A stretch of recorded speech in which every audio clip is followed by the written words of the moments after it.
અને સ્વરાવાણીના ક્રાંતિકારી જય ભીમ નમો બુદ્ધાય.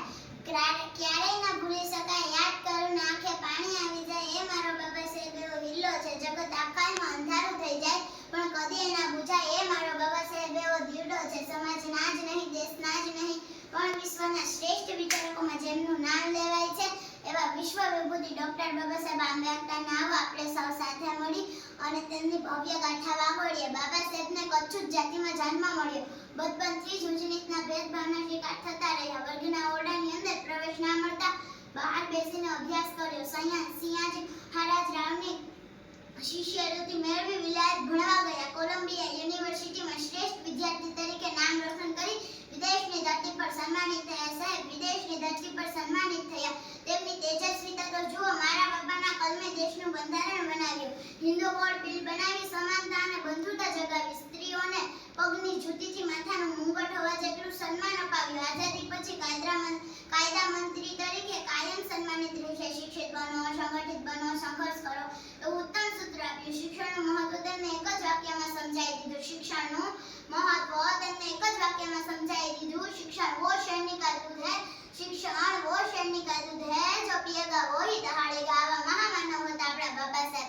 મારી ચામડી ઉખેડી ચંપલ બનાવું, બાબા તારા પગમાં પહેરાવું. મારી ચામડી ઉખેડી ચંપલ બનાવું, બાબા તારા પગમાં પહેરાવું. તોય તારું ઋણ ના ઉતરે, તોય તારું ઋણ ના ઉતરે. તું જ અમારો તાત, તું જ તારણહાર. સાહેબ તું ના હોત તો અમારું શું થાત? બાબા સાહેબ અમારું શું થાત? જય ભીમ નમો બુદ્ધાય.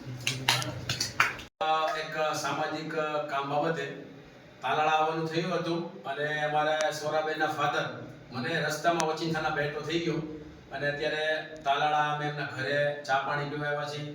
અને એક દીકરી તરીકે આંબેડકરવાદી તો ખરા જ, પણ ભારતનું બંધારણમાં સ્ત્રીઓને હક અને અધિકાર કઈ રીતે મળ્યા છે અને કેટલા સંઘર્ષ ડૉક્ટર બાબા સાહેબ આંબેડકરના બંધારણને કર્યા છે, ત્યારે આ એક દીકરી નાની હોવા છતાં પણ કેટલું મોટું જ્ઞાન તો ખરું જ, પણ કેટલી સ્ત્રીઓ માટે પ્રેરણા સ્ત્રોત છે.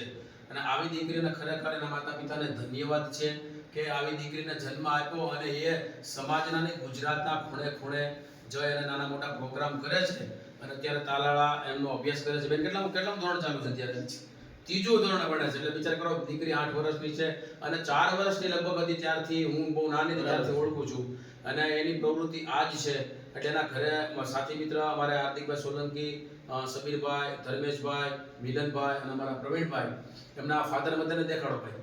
એમના ફાધર બી એમના ઘરે આવ્યા અને ખરેખર બહુ જ આ લોકો, હું તો ઓળખતો હતો પણ આ લોકોને મેં એના વિડીયો બતાવ્યા, સબીરભાઈ અને હાર્દિકભાઈને. તો એ આ ભાઈ સમાજના પ્રમુખ છે, આ ભાઈ અમારે એને ઓળખતા મહેમાન સમાજમાંથી છે.